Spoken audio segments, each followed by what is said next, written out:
Okay, we're going to put the exhaust manifold on. This thing has these weird head spacers. They kind of act like a seal. They should also have gaskets on them. There's some old ones stuck here that I'm going to use. Okay, and it originally had studs in it. We're going to put bolts in.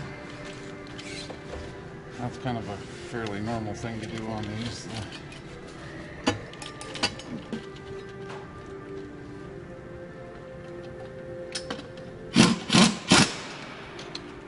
Anyways, you kind of go through and torque them down. Putting anti-seize on them is always a good idea. That's how you install the intake manifold. Okay, when you torque these, you start the metal.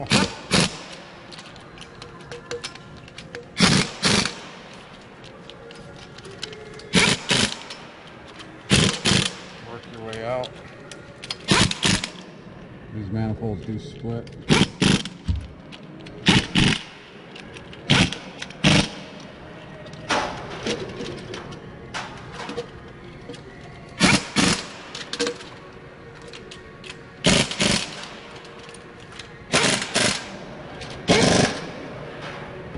Alright, this is our aftercooler. You see it's got some vanes inside there. Come up here and look on this side. There are, it's a core basically that they run coolant through the ends here and here, and then air comes through here and cools down the charged air. I really should be using a crane. This thing's freaking heavy.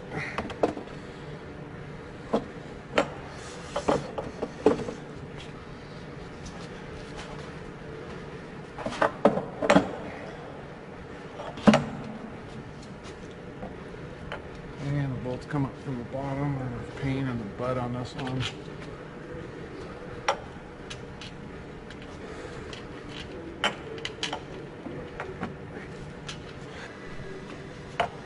Okay, we've got your bolts started from the bottom here.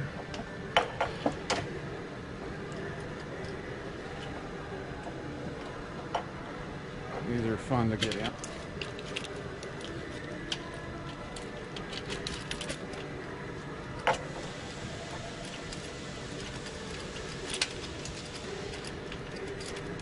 There's two on each intake port. So like I said, they're kind of a booger to get in. You hang it on a crane like this, it makes it easier though.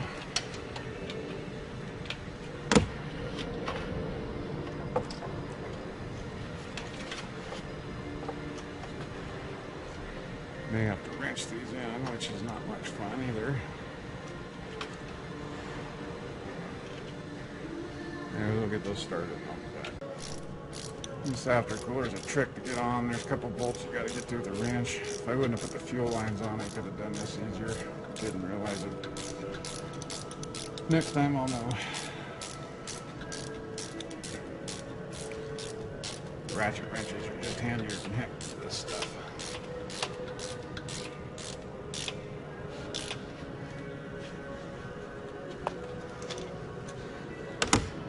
There's also a pipe that goes in here. It's on an O-ring up here. Takes a gasket.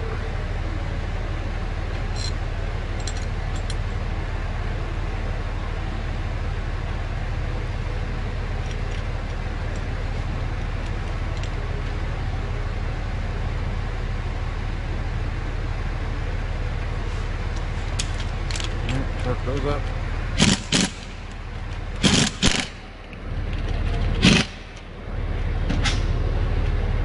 Put the aftercooler lid on. There's a gasket that goes in between the two. Make sure it fits. And the lid.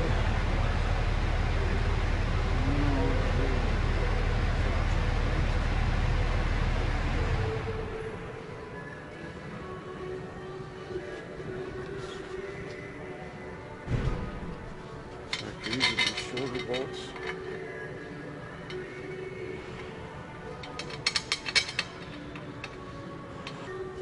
Two more over here.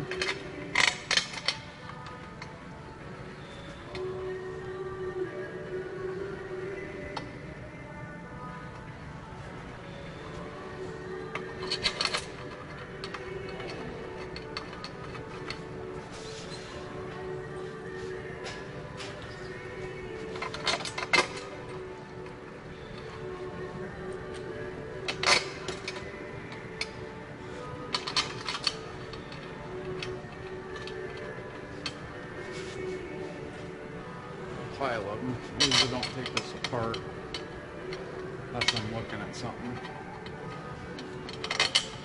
If I had a turbo failure maybe or something where I had to clean it out, I would. That's usually about the only reason.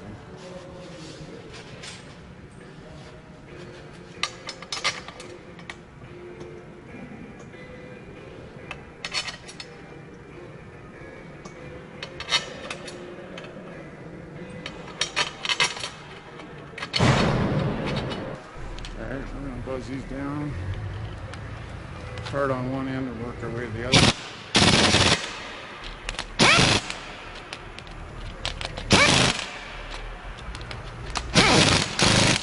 Might be too long that one. Pull it out, see what's going on.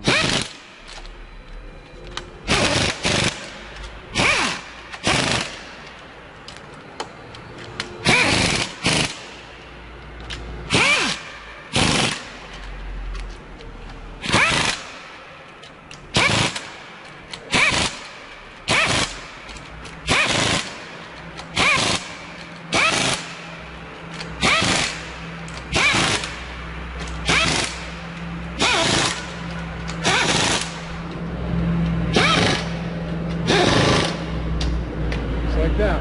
I missed another line right here. This is our air-fuel ratio controller. Basically what it does is it senses what the turbo boost pressure is and it backs the fuel off or adds fuel accordingly. Its main job is to keep the engine from smoking as it advances the timing to put the proper amount of fuel in at the proper time. Okay. Now we're going to put our fuel filter housing on. Right here. See if it's routed right.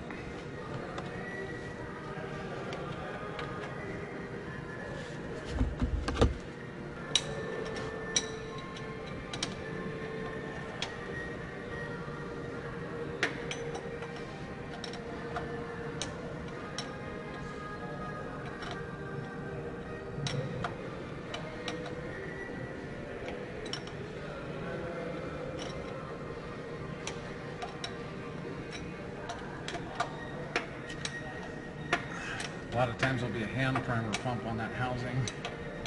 It's not here today, but it's probably because it had a primary filter before the lift pump that we don't have on this engine. It was probably frame mounted in the machine somewhere. This line comes down to the bottom of the fuel pump.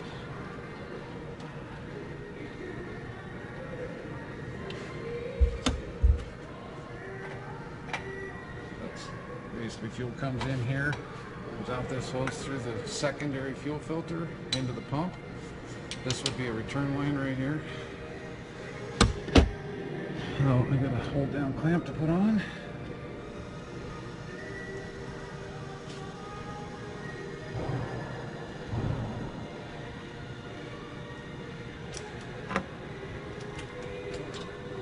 And then finish tightening up the nuts on the filter housing and it's installed.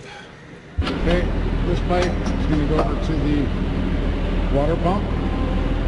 This is how the aftercooler gets water.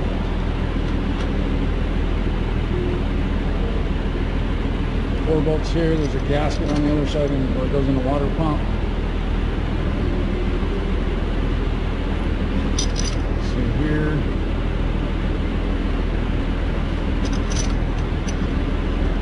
There. These hold down clamps come up there and there after we get everything started. We're going to tighten this up.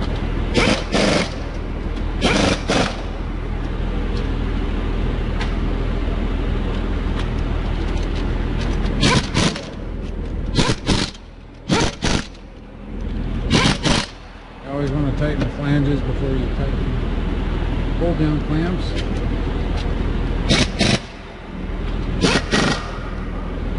Okay. Okay, here's the turbo drain line. That bolts in here like so. Turbo's gonna go. I'm doing this before I put the intake on so you can see it a little better. Actually had a gasket on this one.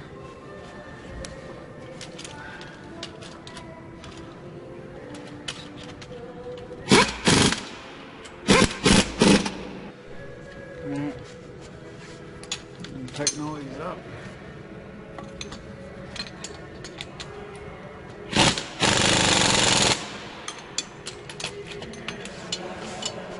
Kind of a booger to get at.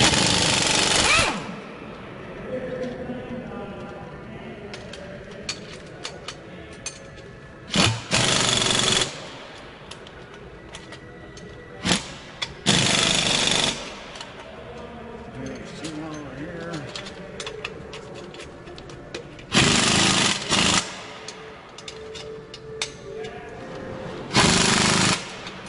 We got to deal with our turbo drain, charge air cooler. Okay, I put a gasket in here. Should be one on this side. I siliconed it for now. There's a plate that goes over here. But this is how the air gets from the turbo to the intake. A lot of other engines will have what they call a charge air cooler. Basically looks like another radiator in front of the actual radiator.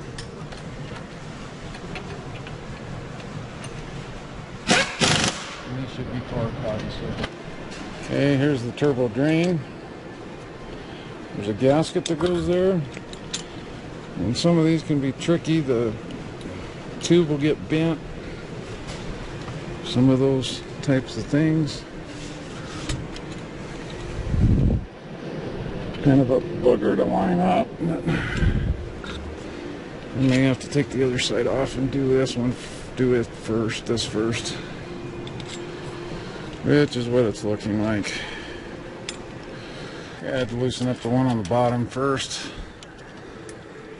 Go ahead and tighten it. I'll come up here and get these. Okay, and the drain is done. Okay, there's a gasket that goes right here.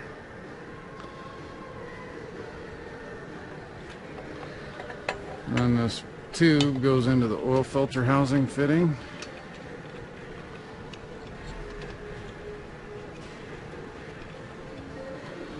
Get this one started up.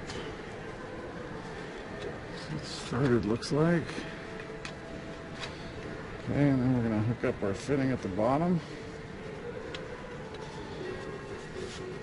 Get it started before I tighten those on the top. If you don't do that, you'll be sorry.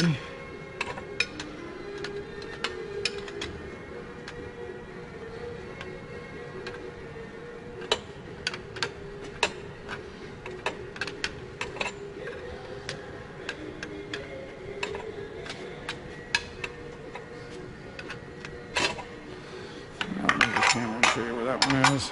Go ahead and get it started. So let's go ahead and tighten these.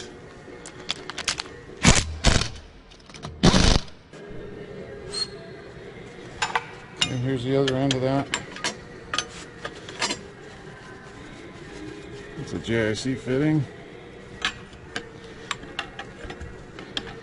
That's how we get oil pressure to the turbo.